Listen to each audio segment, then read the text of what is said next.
about the bird. Bird, bird, bird.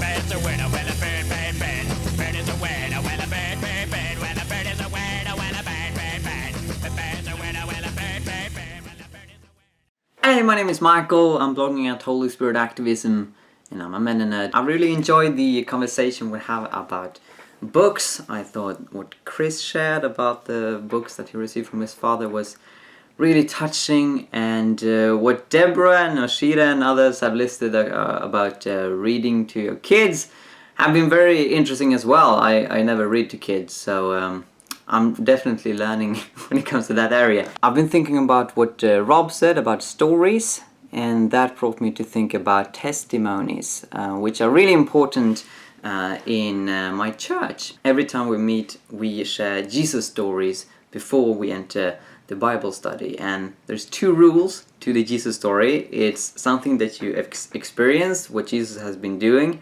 during the last week, and you have to share it during 1 minute or less, because there's so many people usually that have experienced that Jesus has done something for them. Psalms 145 talks about telling people about what God is doing. One generation will command your works to another, they will speak of your mighty acts, and I will proclaim your great deeds. There was a period where I didn't want to read Christian books.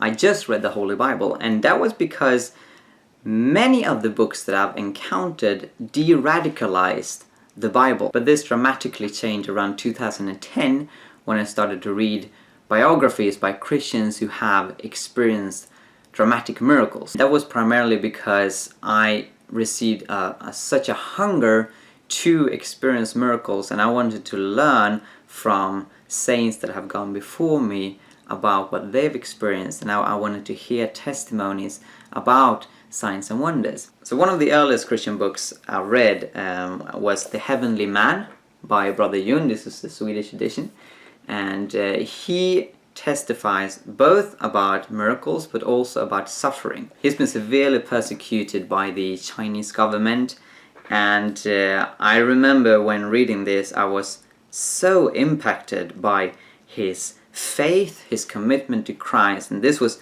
definitely not middle-class Christianity. This was not prosperity teaching. A similar book that I read in 2012 is The Voice in the Night by Surprise Tolly, a man from Mozambique originally, but who now lives in South Africa, and actually visited him 2 years ago. Like Brother Yun, he has both experienced amazing miracles as well as severe suffering. He has both prayed for dead people who have come back to life, and he's seen dear family members die away from him. A third book testifying about miracles is Always Enough, or It Is Always Enough, I think is the American edition, by Heidi Baker. She is one of the leaders of Iris Africa, which is Surprise's church organization, and she also has a testimony about how glory and suffering coincide. And of course I have plenty of testimonies as well, but Steve wanted me to share some books and I don't have much time left. If you're interested in what God has been doing in my life, you can check out some videos that I posted on my own YouTube channel. But I also hope to hear some testimonies from you guys, so if you experience that God has done something in your life, whether it's filled with glory or suffering, feel free to share it. Thank you for watching, and God bless you.